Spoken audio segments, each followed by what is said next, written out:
जल्दी जल्दी घर के सारे काम निपटा बेटे को स्कूल छोड़ते हुए ऑफिस जाने का सोच घर से निकल ही रही थी कि फिर पिताजी की आवाज आ गई, बहू जरा मेरा चश्मा तो साफ कर दो। और बहू जल्लाते हुई कपड़ा ला चश्मा साफ करने लगी। इसी चक्कर में बेटा स्कूल में और खुद आज फिर ऑफिस देर से पहुंचे। गाहे बगाहे पिताजी की यूं घर से निकलते हुए पीछे से आवाज देने की आदत बहू को अच्छी नहीं लगती थी, पर जानती थी कि पलंग से न उठ पाने के बावजूद पिताजी पूरे दिन में उसे यही एक दो काम ही तो कहते थे। काम छोटा सा था, पर ऑफिस जाने की भी तो जल्दी होती थी सुबह सुबह। एक दिन पति से चर्चा की। पति की सलाह पर अब वो सुबह उठते ही पिताजी का चश्मा साफ करके रख देती, लेकिन फिर भी घर से निकलते समय पिताजी का बहू को बुलाना बंद नहीं हुआ। दिन बीते, एक समय वो आया कि समय से खींचातानी के चलते अब बहू ने पिताजी की पुकार को अनसुना करना शुरू कर दिया। एक दिन ऑफिस की छुट्टी थी तो बहू ने सोचा क्यों ना घर की साफ सफाई कर लूं। अचानक पलंग से नीचे गिरी पिताजी की डायरी हाथ लग गई।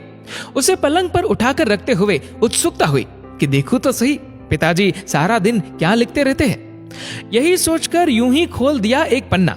उस पन्ने पर लिखा था, मेरी प्यारी बहू, आज की इस भागदौड़ भरी जिंदगी में घर से निकलते समय बच्चे अक्सर बड़ों का आशीर्वाद लेना भूल जाते हैं। बस इसीलिए जब तुम चश्मा साफ कर मुझे देने के लिए झुकती हो तो मैं मन ही मन अपना हाथ तुम्हारे सर पर रख देता। वैसे मेरा आशीष सदा तुम्हारे साथ है बेटा। आंखें नम हो गई। बस अगले दिन से ही बहू ससुर का रिश्ता मानो पिता पुत्री में बदल गया। अब 5 मिनट पहले तैयार होकर बेटे को स्कूल छोड़ने के लिए पिताजी की आवाज से पहले ही बहू चश्मे को साफ कर देती। पीने के पानी का जग उनके पलंग के सिरहाने रखती। जाते समय लाड़ प्यार से 2-4 वाक्यों में सारे दिन की हिदायतें देती। कभी उनके फल या दवाई न खाने का उलाहना और अंत में, अच्छा बाबूजी ऑफिस को देरी हो रही है, चलो बेटा बाबूजी को बाय बोलो, कहकर घर से निकलती। बूढ़ी हड्डियों में न जाने कैसे ताकत से आने लगी। दवाई वही थी, पर सेहत में सुधार 10 गुना होने लगा। पिताजी स्वस्थ होने लगे थे, परंतु अचानक एक दिन हृदय गति रुक जाने से स्वर्ग सिधार गए।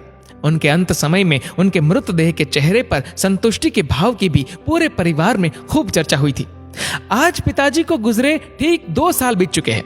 आज भी बहू रोज घर से बाहर निकलते समय पिताजी का चश्मा साफ कर उनके टेबल पर रख दिया करती है।